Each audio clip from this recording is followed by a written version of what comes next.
It's 1:30. I'd like to call the meeting of the Traffic and Transportation Commission for May 20th, 2019 order. Roll call, Commissioner Clare. Here. Commissioner Littlefield. Here. Commissioner Hale is not available. Commissioner Schuline. Here. Commissioner Miller. Here. Commissioner George. Commissioner George is not here. And Commissioner Milner. Here. Thank you. Can I have a motion concerning the minutes of the April 15, 2019 meeting, please?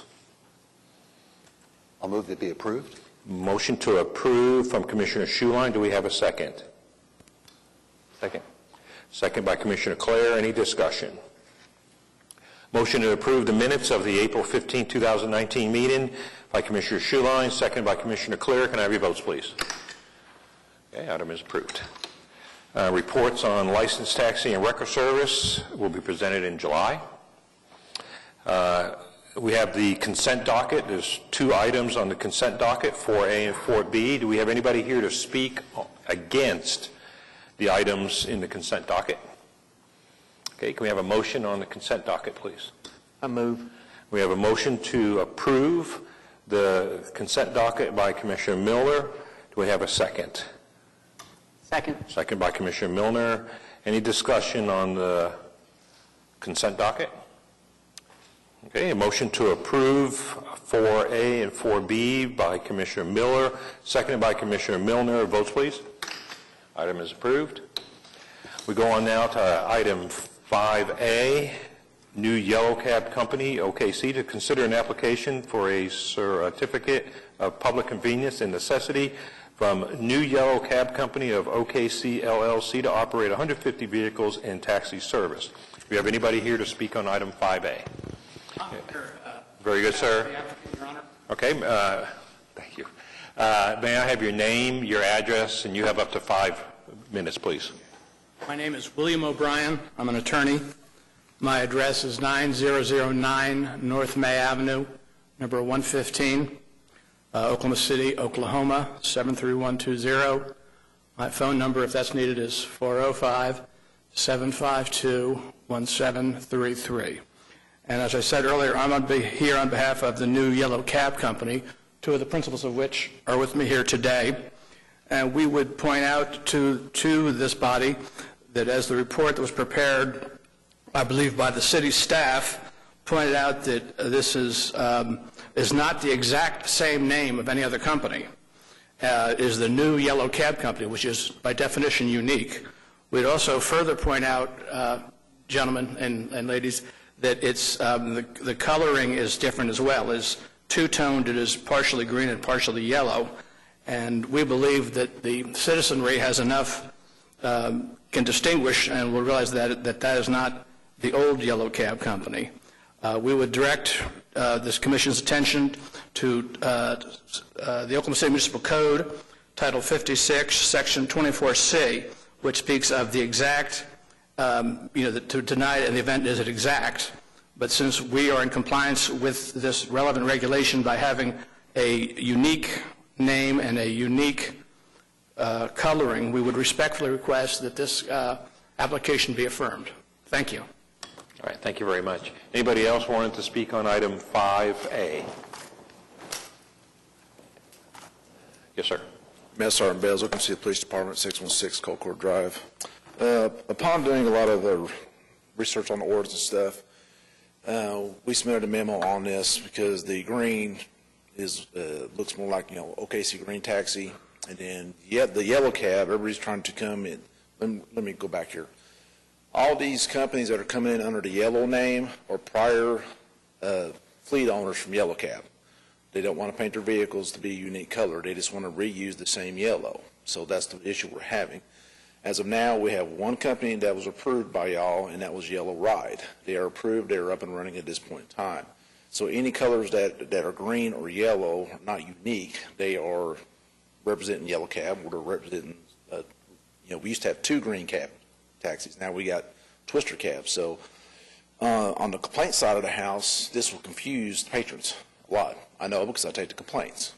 So I have to do a lot of research to differentiate between the complaints of what company is getting complained on this thing. So we would highly recommend that they come up with a unique color scheme. This is not the first time this has happened within the taxi industry. Have any questions? All right. Thank you very much, Sergeant. Okay. Please, sir, come on up. I understand the officer's concerns, but we would just direct this body to the statutory language, which just says unique. And the mere fact that, it's not illegal to make minor changes to minimize one's costs. That's part of doing business. We would respectfully request that maybe if people make such complaints, maybe they're just lonely and want to talk to an officer, because I think most people have the mental ability to distinguish, and I really don't think that that would be much concern to most people anyway. We would respectfully request that this be affirmed, and I'm willing to answer questions as well. All right. Thank you very much, sir. Thank you, sir. Okay. Anybody else want to speak on item 5A? Okay. Staff input, please. Okay, well, you've got a complete application before you. Supervisor of Permits and Licenses has forwarded this application for a new company called New Yellow Cab to operate 150 vehicles in taxi service. At this point in time, since the application appears to satisfy the criteria set forth in sections 23 and 24 of Chapter 56, staff is recommending approval of the application as presented. And I'm happy to answer any questions that you might have. All right. Thank you. Do we have a motion concerning item 5A?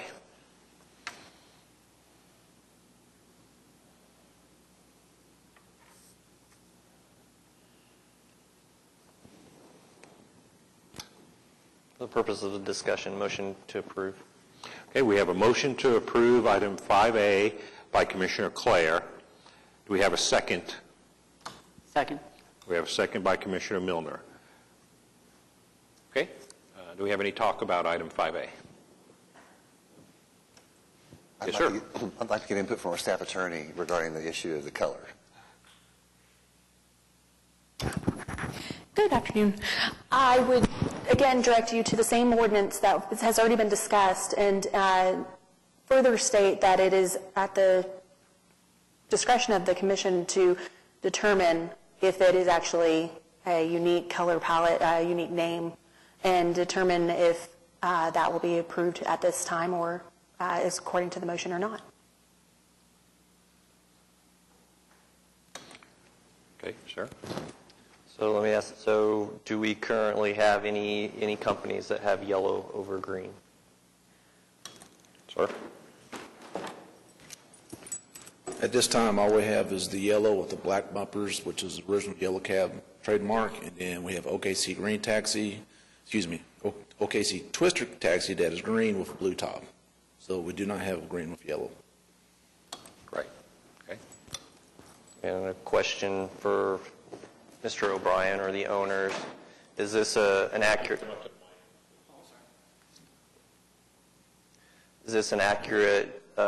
exhibit of the color scheme that the green will be up above the wheel wells of the vehicle? Above the wheel well? Yeah. I believe so, sir. They submitted it in good faith. So roughly 50% of the side of the vehicle will be green and the upper half yellow? That appears proportional, yes, sir. Which is pretty distinctive. I think you ought to be able to distinguish that. Okay. Thank you, sir. Thank you. Okay, any other talk on item 5A? We have a motion to approve item 5A by Commissioner Clare, seconded by Commissioner Milner. Can I have your votes, please? Okay, item is approved. We go on now to item 5B, John Doyle, P.E., Cedar Creek Consulting, to consider a request for a traffic signal at Grant Boulevard, the Greens, at Lake Overholster Drive Way and U.S. Highway 66. Do we have anybody here to speak on item 5B? Yes, sir. Hi, sir. If I could have your name, address, you have up to 5 minutes, and then fill one of these out afterwards, please. Okay. My name is John Doyle. I am with Cedar Creek Engineering. My address is 11912 North Pennsylvania, Oklahoma City, 73120. We just moved. I had to recall that new address. This request is for a new traffic signal just on the east side of Kilpatrick Turnpike on Highway 66. They're at Grant Boulevard. This request is based upon a traffic study that we hired a traffic engineer to perform, and it's based on projected traffic volumes. I understand that part of this application and process does include construction of left turn lanes on both sides of the intersection on Route 66. We have plans submitted to Engineering Department for review and approval. That's all I have, so All right. request approval for this request. All right, sir. While we press on, if you could fill out the form for us. Oh, yeah. Thank you very much. Okay, anybody else wanted to speak on item 5B? All right, staff input, please. Okay, you've got our comments before you. As noted, Mr. Doyle indicated that they had retained the services of a company actually out of Little Rock, Arkansas, called Peters and Associates, that conducted a traffic impact study for the proposed intersection. You've got the balance of the traffic-related comments before you in your staff report. In the analysis summary, we note that based on the study that was provided, using the projected traffic volumes, it's anticipated this particular intersection, once the addition or this particular project is fully developed, it will meet the traffic volume conditions to meet signal warrants 1 and warrant 2. So action on the item is going to be at the discretion of the Commission. Staff notes that should the Commission approve the request for the installation of the signal, the approval needs to include the construction of the east and westbound left turn lanes, as was noted by Mr. Doyle in his discussion. But we further note that the report submitted by Peters and Associates recommends the use of either a parallel offset left turn lanes or tapered offset left turn lanes as opposed to conventional left turn lanes. Illustration of that is available before you and on the screen behind us. These particular turn lanes would lend themselves to allow drivers making east and westbound left turns to do so without mutually blocking each other's views. The median is pretty wide. It's like about a 40-foot wide median at this particular location along US 66. Mr. Doyle's also noted in his letter that the developer will be constructing this if it's approved. So, should the Commission approve the request, staff's recommending that the motion include the following, and that be that parallel offset or tapered offset east and westbound left turn lanes be constructed on US 66. In closing, we'll note that the Commission's decision on this particular agenda item will be referred to the Oklahoma Department of Transportation because the state has got the final authority as to what is the appropriate level of traffic control at an intersection like this, since it is on a U.S. highway. I'm happy to answer any other questions you might have relative to this application. All right, great, thank you. Do we have a motion concerning item 5B?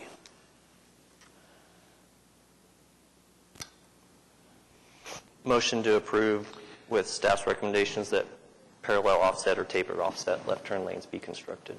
Right, so we have a motion from Commissioner Clare to approve item 5B, which includes staff recommendations. Do we have a second? Second. Second by Commissioner Schuline. Any discussion? I have one question. Yes, sir. John, when do you anticipate, if this gets approved, when will this be put in? Before the end of this year. It's 5-year build-out on this study. That's Correct. The projections are a little bit. Well, they're selling lots, and he's built on 3 of the lots already. But I understand they plan to have this done by the end of this year.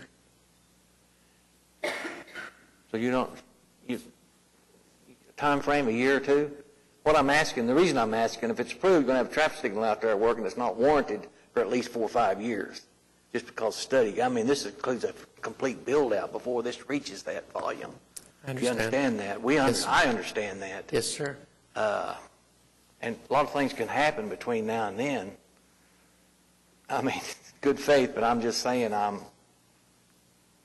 it makes a good selling point, though. I understand. Okay. Any other talk on item 5B? We have a motion to approve item 5B from Commissioner Clear, which includes staff recommendations, and seconded by Commissioner Schuline. Can I have your votes, please? Okay, item is approved. Thank you. We go on now to item 5C, Michael Burns, M&S Partners LLC, to consider a request to remove the no vehicles in excess of 2 axles restriction on South Tulsa Avenue between Southwest 27th Street and Southwest 29th Street. Do we have anybody here who wants to speak on item 5C? Okay, do we have staff input, please? Okay, you've got the comments before you. The restriction that you're considering today is an area-wide restriction. It was approved by the Commission in 1990, and it covered an area that was basically north of Southwest 29th Street and east of South Tulsa Avenue. The applicant in this particular case has got commercial properties which are located on the west side of Tulsa Avenue, and what he's seeking to do is just to lift the portion of the restriction that's posted on South Tulsa between 29th Street and Southwest 27th Street. If the Commission was to consider and approve this particular action, as part of the approval, or following the approval, staff would have new access, new vehicles no vehicles in excess of 2 axle signs reposted on Tulsa Avenue at Southwest 29th Street, and then along Tulsa Avenue at Southwest 27th Terrace and Southwest 28th Street. And what that would do is it would maintain the remaining restriction to prevent or to head off large vehicles from passing through the neighborhood. In this particular case, the application actually makes sense because Tulsa Avenue does provide the most direct route to the commercial properties that are on the west side of that road. So action on this item will be at the discretion of the Commission. Okay, do we have a motion concerning item 5C? A motion to approve? We have a motion to approve item 5C by Commissioner Milner. Do we have a second? Second. We have a second by Commissioner Littlefield. Do we have any talk about item 5C? Okay, we have a motion to approve item 5C by Commissioner Milner, seconded by Commissioner Littlefield. Can I have your votes, please? Okay, item is approved. We go on now to item 5D, Jason Emmett, P.E., Cedar Creek Consulting, Inc., to consider a request to, 1, establish 60-degree angle parking within a proposed on-street parking area on the south side of Northwest 8th Street from approximately 81 feet west to 247 feet west of the west curb line of North Walker Avenue, and 2, establish 1 reserved parking space for the physically disabled within a proposed on-street parking area on the south side of Northwest 8th Street from approximately 204 feet west to 234 feet west of the west curb line of North Walker Avenue. Anybody here to speak on item 5D? Yes, sir. Yes, sir. We already have your information, so go ahead and... It says Jason Emmett. I am not Jason Emmett, but I am representing him. Again, my name is John Doyle. You need my address again? Okay. These are for new on-street parking spaces. They're on the south side of 8th Street. This is for a new hotel. We have received staff comments, and we agree with all of them. So I open this up for any questions or discussion. All right, thank you very much, Thank sir. you. Anybody else wanted to speak on item 5D? Okay, staff input, please. Okay, this will be brief on this one. The proposed angled parking area and the reserved parking space for the physically disabled on the south side of 8th Street provides spaces with a perpendicular depth conforming to the city's minimum off-site parking standards and provides a 2.28-foot buffer area behind the spaces for maneuvering and traffic safety. Additionally, the current width of the eastbound lane of 8th Street adjacent to the parking spaces is approximately 22 feet wide. And this lane is sufficient in width to accommodate vehicle maneuvering in and out of the parking spaces without having to encroach into the westbound lane of Northwest 8th Street. If recommended for approval, a motion would need to include the following condition. That would be dedication of public right-of-way or roadway easement sufficient to fully cover the proposed setback parking spaces and adjacent sidewalk areas. I'm happy to answer any questions that you may have at this time. I want to make one other further note in that at this point in time, the applicant hasn't requested any sort of time-limited use restrictions for this these particular spaces. Okay, do we have a motion concerning item 5D? Mr. Chairman, I move to be approved with the staff's recommendation. We have a motion to approve by Commissioner Schuline with staff recommendations. Do we have a second? Second. We have a second by Commissioner Miller. Okay, do we have any talk on item 5D? Okay, we have a motion to approve item 5D by Commissioner Schuline to include staff recommendations, seconded by Commissioner Miller. Can I have your votes, please? Okay, item is approved. We go on now to item 5E, Paul Rowe Destiny and Traffic Management. To consider request to 1, change the speed limit on West Hefner Road between North MacArthur Boulevard and State Highway 74 from 40 miles per hour to 45 miles per hour, or subpoint 2, change the speed limit on West Hefner Road between Northwest Expressway on State Highway 3 and State Highway 74 from 40 miles per hour to 45 miles per hour. Hi, sir. If I could have your name, address, and you have up to 5 minutes. Paul Rodesny, address is 7328 Northwest 111th Street, and I drive the corridor several times. Original recommendation was for the 2-mile stretch from MacArthur going east to State Highway 74, and it looks like from the report there's actually talk about moving it the entire 8-mile stretch from State Highway 74 going west 8 miles to Northwest Highway. From the report, it appears that there's a large majority already driving the 45 and or higher, and I'd like to recommend that it gets raised by up to 45 miles an hour for the whole 8-mile stretch. So you like option 2? Yes. Okay, very good. All right, thank you, sir. Anybody else wanted to speak on item 5E? Okay, staff, please. All right, you got our comments before you. When we had last presented an item to the commission, it was a request that was asking to have the speed limit reduced on a section of Hefner Road from 45 to 35 miles an hour. And at that point in time, it was recommended to reduce the limit to 40, which would make it consistent with the way that Hefner Road is posted to the east and the west. Well,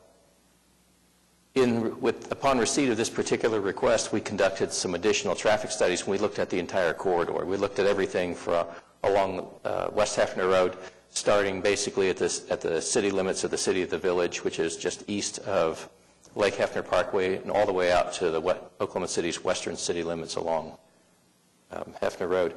In this particular case, our studies indicated that most drivers are already driving close to the 45 miles an hour, just slightly above it.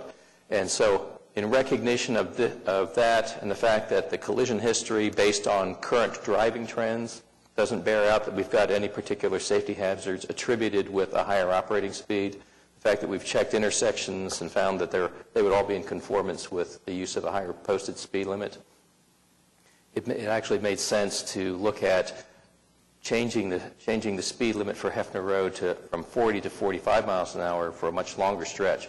And the reason why the Northwest Expressway was selected as the western limit for this particular application is because when the John Kilpatrick Turnpike was constructed, Hefner Road was about a 4/10 mile section of Hefner Road was removed in order for the turnpike to be built through.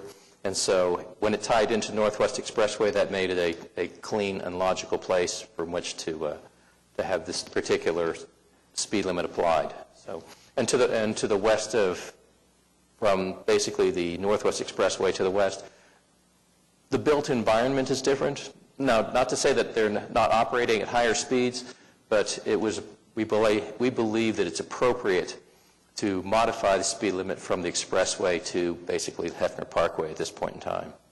And we'll be bringing driver compliance with the speed limit up from about 35%, which are typically traveling at or below 40, and we'd be getting closer to 75%. Not the ideal 85th percentile, however, we'll have a lot more drivers in conformance with the limit.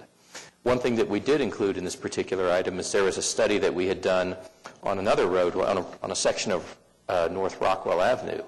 And a few years ago, the commission voted to increase the speed limit from 40 to 45 miles an hour on that road. Our study, when it was posted 40 miles an hour, showed that we had about an 85th percentile speed of, I believe, like 47 miles an hour on that stretch. When the speed was increased to 45 miles an hour, the 85th percentile essentially stayed the same. So, so raising the speed limit on this particular section of West Hefner Road should not have the effect that it'll cause people to drive even, at a speed significantly higher than that. I think most drivers are comfortable operating around 45 miles an hour, and so reposting this road should not change driving conditions along this particular stretch. I'm happy to answer any other questions that you might have. Okay, do we have a motion concerning? I have a question. Okay, go ahead, sir. The only thing I see, and I agree with this, but remember now, when we change from 40 to 45, when we go for signal warranting, we get the 4-hour warrant thrown back in. And that's something to think about, but I agree with the assessment, and I think we ought to put it at the 85th percentile, but that's between 40 and 45 has a lot to do with signal warranty, too. I have a question. Yes, sir.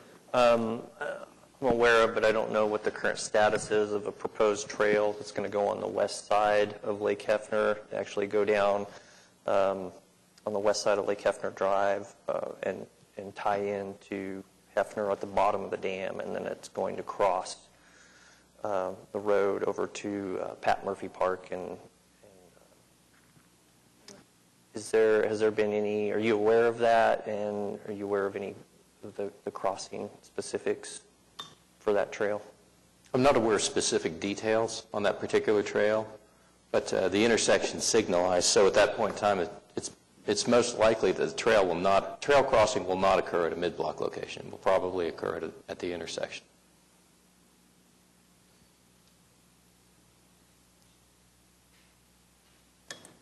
Okay. Any other questions real quick on 5E? Okay. Do we have a motion concerning item 5E, please? I make the motion for number 2. Okay, motion from Commissioner Miller to approve item 5E sub 2. Do we have a second? I'll second. We have a second by Commissioner Milner. Any talk about 5E? Yes, sir. I'll just make note, even though, that crossing is proposed to be at the signal there, I do have concern about upping the speed limit on an area where we know we're going to have lots of traffic. Lake Hefner Trail gets 1.2 million users a year, and when they put that connection in to go across the street to Pat Murphy Park, and I think that's only going to increase. So I have some concerns on upping the speed limit when we're going to see significant trail users crossing that road, even at a signalized intersection. So we're expecting the trail to end at the corner and then cross and then pick up at a corner. We're not expecting a mid-block thing or something. We're also not expecting riders to be out on the road more.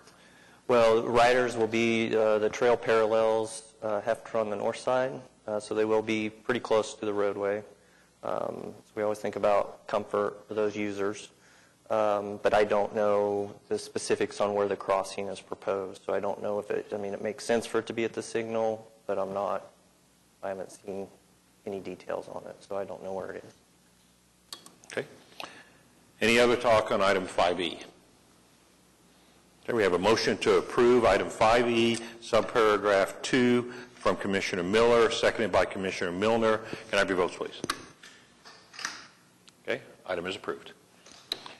We go on now to item 5F, Craig Corrigan, to consider a request to change the speed limit of the Northwest Expressway, State Highway 3 between Chapel Drive and North Frisco Road from 65 miles per hour to 55 miles per hour. Anybody here to speak on item 5F? Okay, can we have staff input, please? Okay. Prior to the meeting, Mr. Corrigan sent me an email to indicate that he would not be attending today's meeting. He did not indicate whether or not he would like to have the item continued. So it would be at the Commission's discretion as to whether they want to go ahead and have this item heard. Okay. Do we have a motion concerning item 5F?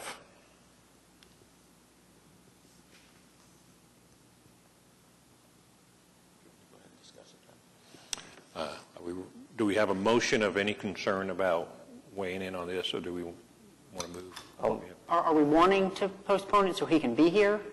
Well, Is it- he did not state, Indicate. he did not ask us to postpone it. Okay. So staff is just wondering if that's a concern of ours before, but if it's not, then we'll just read in and we'll press on. I'll make a motion to deny the request. Okay, well, then let's have the staff input then. Okay? Then let's have staff input then on item 5F. All right, on this particular item, you've got the comments before you. This, like the item that you'd heard for the traffic signal on Grant Boulevard and U.S. Highway 66, this is another item that would be subject ultimately to ODOT's discretion. We had conducted speed studies. In this particular request, Mr. Corrigan's asking for a speed limit reduction for about a half-mile section of the Northwest Expressway between Chapel Drive and Frisco Road, and he's asking for the limit to be reduced from 65 to 55. In the area immediately to the east of Chapel Drive, where the speed limit is already posted 55, drivers are typically running in the neighborhood of 67 miles per hour. That's where we found the 85th percentile, and that's where it's currently posted 55. If you go a little bit further to the east from there, looking at the expressway between Cemetery Road and Memorial, that too is posted 55, and our observed 85th percentile speed was 61 miles per hour. Now, in the sections to the west of Chapel Drive, which is the area where Mr. Corrigan is seeking the reduction from 65 to 55, it's currently posted 65, and the observed 85th percentile is running at 68, so drivers are running very close to how it is currently posted. At this point in time, you've got the balance of our comments before you. It's our assessment that it is unlikely to anticipate that drivers will change much in the way of their driving behavior, and this is strictly based, by traveling any less than what they currently are, and this is based on our observation of the 85th percentile on the section of Northwest Expressway to the east of Chapel Drive, which is, like I said earlier, is currently posted 55, but the 85th percentile is running about 67 miles an hour.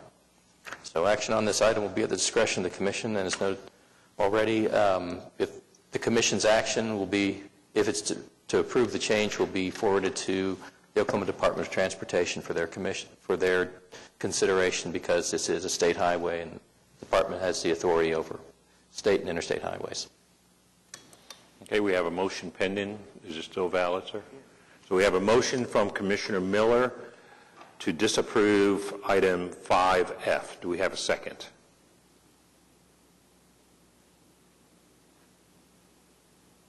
I'll second. We have a second by Commissioner Schuline. Do you have any discussion on item 5F?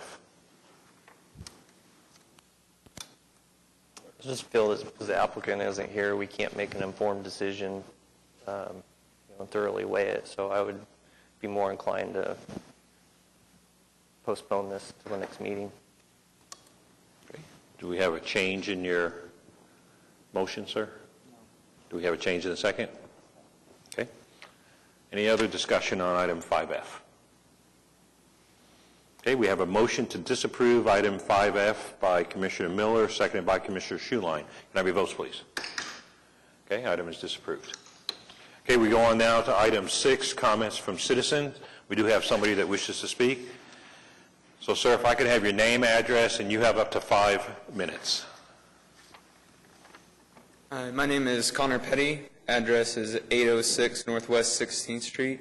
I am currently a registered nurse and have worked in rehab for traumatic brain injuries, as well work at OU Children's Hospital currently, going through my doctorate for nurse practitioning.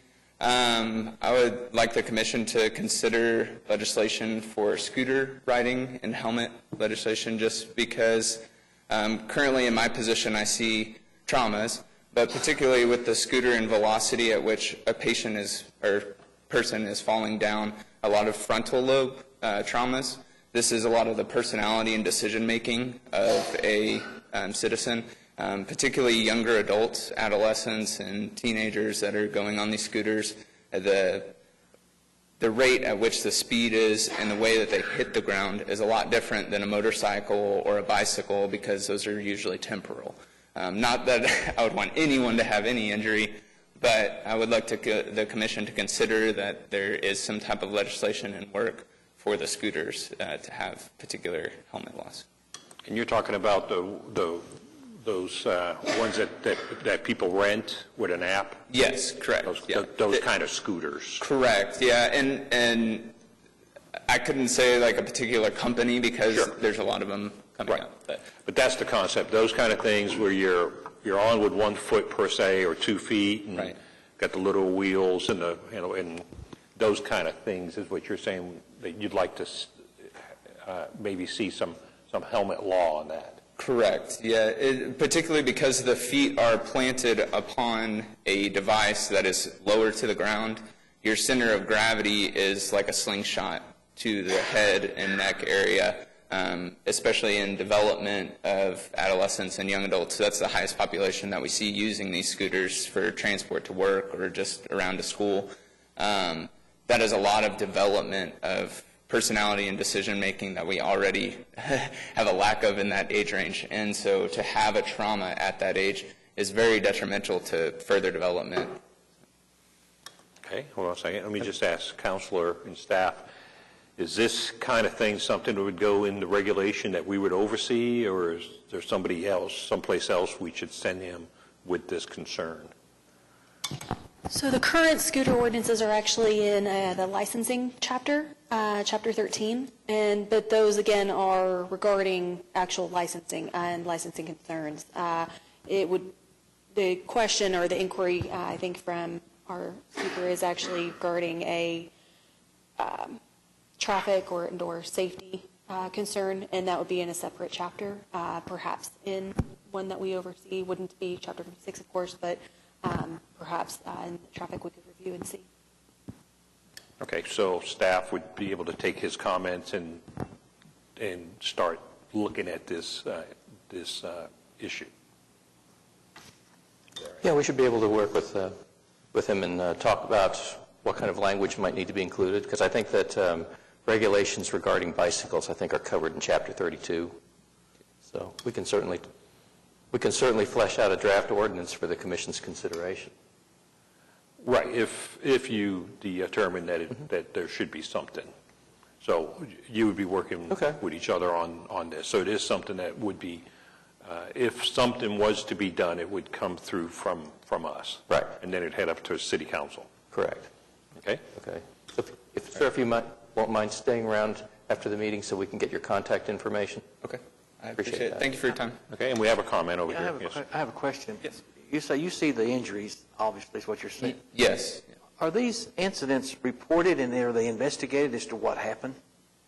Just, we have a vehicle accident, it gets reported and a form gets filled out as to what happened and what the intent was. What's going on with these scooters? Is anybody checking to see was it, maybe it was the fault of the person riding it? There's no fault of the scooter or just, what are we getting into here? Apologize. It would depend upon the actual incident. It would be incident by incident, fact by fact. If it was reported, if it wasn't, and how the investigation went forward. I wouldn't speak for, of course, police investigation or not, as it may not be reported to them. It may be reported to the company instead of a police department, or it may be referred to another department instead of police. So depends on the facts, where it was reported, when it was reported, and how it was investigated.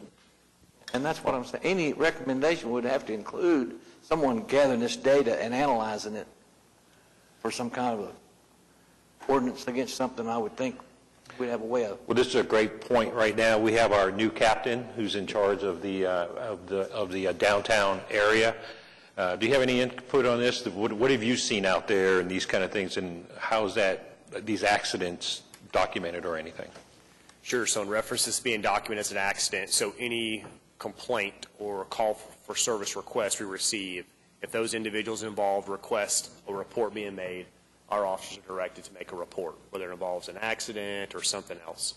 Now, if it involves a vehicle, so if the scooter is somehow involved in a collision with a vehicle, then by state law would be required to make a vehicle collision. But those types of reports would either be vehicle collision reports only when they're involved with a motor vehicle. If it's just a regular incident report not involving a vehicle, I would estimate that there's a very low likely that there are reports being done on a general practice unless it involved a minor or something like that.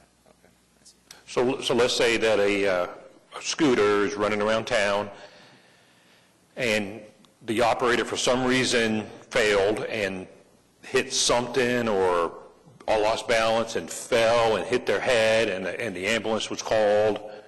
Would that generate a report per se or a call for service or? So it would generate a call for service. I would expect it to be more of a medical call unless they indicate, hey, we need a report made for some type of reason. I would say it would be a low probability a report would be generated as a matter of practice on an incident like that. Okay. Well, that brings up a very good point then, that, even that needs to be documented. Because that would be the same thing with just like a regular bicycle operator. He's in the bicycle lane or he's going along, something happens, gets hurt, call for service, medical probably, and then off they go. If it didn't have anything to do with a motor vehicle, then there's no report unless there's a request for it. You're correct. Okay, so it all kind of ties in. Okay, very good. Thank you. All right, thank you, sir. Okay, anybody else, citizens, comments from citizens? No? Okay, reports and items from traffic commissioners, et cetera. Let's go on over to Commissioner Clare. Just want to mention that today is my last commission meeting. I've taken another appointment. Unfortunately, I can't do both. So thoroughly enjoyed my time with all of you and serving with all of you, and look forward to the good things that are going to keep coming out of Traffic Commission. So. All right, thank you very much. Go on to Commissioner Littlefield. I will be nothing but a deserted island. Way over there. Yeah, you got bacon on both sides. You're going to have to... I'll get a little boat. You're going to have to do triple duty over there then. I think in a little bit we're going to make a decision about June meeting. Has there been any progress on putting together a workshop for understanding of the Open Meetings Act? Yes, sir. And I anticipate an email will be being sent out in the next week. I do apologize for the delay. No delay.